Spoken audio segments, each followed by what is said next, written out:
구독자님들의 구독료 후원으로만 운영 유지되는 나라의 TV, 보다 많은 성원을 기대하며 방송 시작하겠습니다. A long, long time ago, I can still remember how that music used to make me smile.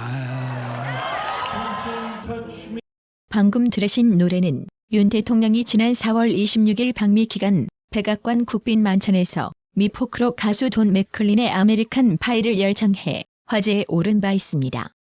미국 일간 뉴욕타임스가 뽑은 올해의 가장 스타일리시한 인물 71명에 윤석열 대통령과 걸그룹 뉴진스가 선정됐습니다. 뉴욕타임스는 현지 시간 6일 윤 대통령을 2023년 스타일리시 인물 중 한 명으로 선정하면서 윤 대통령이 지난 4월 국빈 방미 당시 백악관에서 아메리칸 파이를 부르던 장면 사진을 함께 게재했습니다. 뉴욕타임스는 선정 배경에 대해 윤 대통령의 흠잡을 데 없는 아메리칸 파이 백악관 공연은 아메리칸 아이돌에 필적했다라고 평가했는데요. 참고로 아메리칸 아이돌은 미국에서 오랜 기간 인기를 끌어온 ABC 방송의 음악 오디션 프로그램입니다. 한국갤럽의 차기 대선 후보 지지도 조사에서 이재명 지지율은 10%대로 하락한 반면 한동훈 법무부 장관 지지율은 급등해 지지율 격차가 3%포인트 차로 크게 좁혀진 것으로 나타났습니다. 이재명은 비명계와 공천권을 둘러싼 심각한 내홍을 겪고 있는 반면 한동훈 장관은 총선 출마를 본격화하면서 정치적 집중도가 높아진 결과로 풀이됩니다. 8일 한국갤럽 조사에 따르면 5일에서 7일 사흘간 전국 유권자 1,000명 대상으로 앞으로 우리나라를 이끌어갈 정치 지도자, 즉 장래 대통령감으로 누가 좋다고 생각하는지 물은 결과 이재명 19%, 한동훈 법무부 장관 16%로 나타났습니다. 이어 홍준표 대구시장 4%, 이낙연 전 대표 3%, 김동연 경기도지사, 오세훈 서울시장, 이준석, 원희룡 국토부 장관 각각 2%, 유승민 1%로 나타났습니다. 5%는 그 외 인물들을 선택했고 43%는 특정인을 답하지 않았습니다. 이재명 지지율은 한 달 전 조사 때보다 2%포인트 떨어지며 지난 9월 조사 19%에 이어 석 달 만에 또다시 10%대가 됐습니다. 반면에 한동훈 장관은 작년 6월 장내 정치 지도자 조사 결과에 선호도 4%로 처음 등장한 이래 점진 상승하더니 이번에 3%포인트 급등한 16%로 최고치를 경신했습니다. 이재명은 2021년 국정감사에서 국토부가 백현동 부지 용도 변경을 압박했다는 허위 발언을 한 혐의로 재판을 받고 있는데요. 백현동 부지 용도 변경 과정에서 국토교통부의 압박이 없었다는 법정 증언이 이어지자 이재명 측은 만약 국감에서의 발언이 허위사실이라도 국회 증언감정법에 따라 처벌받지 않는다며 방어에 나섰습니다. 이재명 측이 근거로 법원에 제출한 국회 증언감정법 제9조 제3항은 국회에서 증인, 감정인, 참고인으로 조사받은 사람은 이 법에서 정한 처벌을 받는 외에 그 증언, 감정, 진술로 인하여 어떠한 불이익한 처분도 받지 아니한다고 규정하고 있는데요.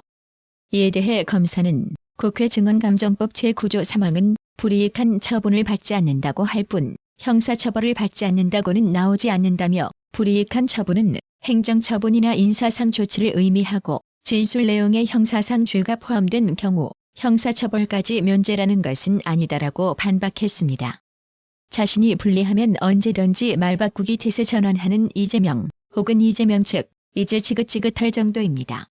신당 창당을 준비 중인 국민의힘 이준석이 지난 6일 더불어민주당 탈당 가능성이 제기되는 이낙연 전 대표와 소통할 가능성을 내비쳤습니다. 이준석은 이날 라디오 인터뷰에서 문재인 대통령이 잘한 부분도 있지만 5년 만에 정권을 내준 것은 부동산 등 여러 정책에서 신뢰를 못 받았기 때문이라며 만약 이낙연 전 대표가 생각이 좀 다르다면 그런 걸 들어보고 싶다고 말했습니다. 이에 이낙연 전 더불어민주당 대표는 6일 망나니 철부지 이준석과의 회동 가능성에 대해 아직 거기까지 생각하고 있지 않고 있다고 선을 그었는데요. 이낙연 전 대표는 이날 오후 서울 노원구 3.6대 100주년 기념관에서 초청 특강 후 기자들과 만나 이준석과 회동을 희망하는데 만날 생각이 있느냐는 질문에 이같이 답했습니다. 이낙연 전 대표는 그러나 김부겸, 정세균 전 총리와의 회동 가능성에 대해선 전직 총리들과는 만남이 있을 수 있다고 밝혔습니다. 이낙연 전 대표는 3총리 연합 가능성에 대해선 그분들도 지도자이시고 당연히 여러 가지 생각이 있으실 것이라며 연합이라 이름을 붙이는 게 적절한지는 모르겠지만 개별적으로 만나 고민을 나누고 앞으로 어떻게 할지에 대해 함께 걱정하는 시간은 가질 것 같다고 말했습니다. 안철수 의원이 신당 창당을 추진 중인 이준석을 향해 신당 주제가를 하나 추천드리고 싶다. 조용필의 킬리만자로의 표범이라고 말했습니다. 안철수 의원은 이날 SBS 라디오 김태현의 정치쇼에서 저는 이준석이 신당을 창당할 수 있는 확률도 저는 다른 사람들에 비해 낮게 보고 있고 성공 확률은 더 낮다고 생각한다며 이같이 말했습니다. 아시다시피 킬리만자로의 표범은 가수 조용필이 1985년 발표한 노래로 먹이를 찾아 산기슭을 어슬렁거리는 하이에나를 본 일이 있는가. 짐승의 썩은 고기만을 찾아다니는 산기슭의 하이에나라는 나지막한 읊조림과 함께 시작하는데요. 본격적인 노래 시작은 바람처럼 왔다가 이슬처럼 갈 순 없잖아. 내가 산 흔적일랑 남겨둬야지입니다. 안철수 의원은 얼마 전에 보니 이준석이 현역 의원 20명 모을 수 있다고 말한 것 같은데 여의도에는 비밀이 없다. 탈당할 의원이 있다면 최근 민주당에서 탈당한 이상민 의원처럼 탈당 전부터 가능성들이 다 알려지게 된다며 현재로 봐서는 여당 현역 의원 중 탈당 가능성이 알려진 의원은 한 명도 없다고 말했습니다. 안철수 의원은 또 과거 내가 창당할 때는 돈도 사실 그때는 제가 다 냈다며 이준석은 돈과 사람이 없어 창당이 어려울 것이란 부정적 전망에 힘을 실었습니다. 진짜 문재인 일당들을 어찌해야만 할까요?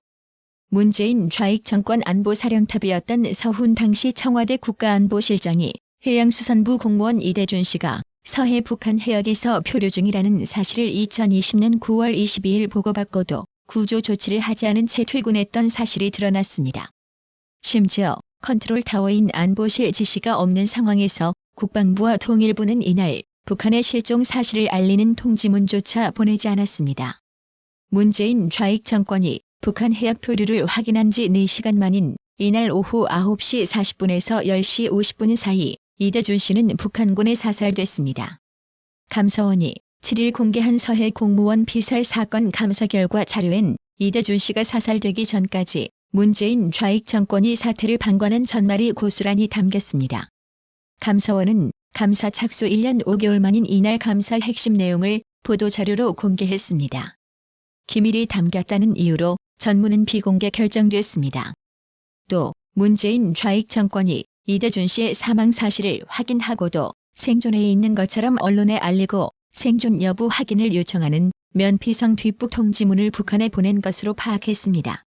실종된 이대준 씨가 북측 해역에서 발견됐고 북한군에 의해 피격, 소각되는 과정을 당시 문재인 좌익 정권이 실시간으로 파악했음에도 서해 공무원 이대준 씨가 사망하기까지 아무런 조치도 취하지 않았고 이런 총체적 부실 대응 책임을 피하기 위해 관련 사실을 조직적으로 은폐하고 왜곡했다는 게 감사원의 판단입니다. 감사원은 군장성과 통일부 국장, 해경 간부 등 8명에 대해 징계 및 주의 조치를 하라고 기관에 통보했습니다. 퇴직한 서훈 전 실장과 김홍희 전 해양경찰청장을 포함한 5명에 대해서도 인사 자료를 남기라고 통보했습니다.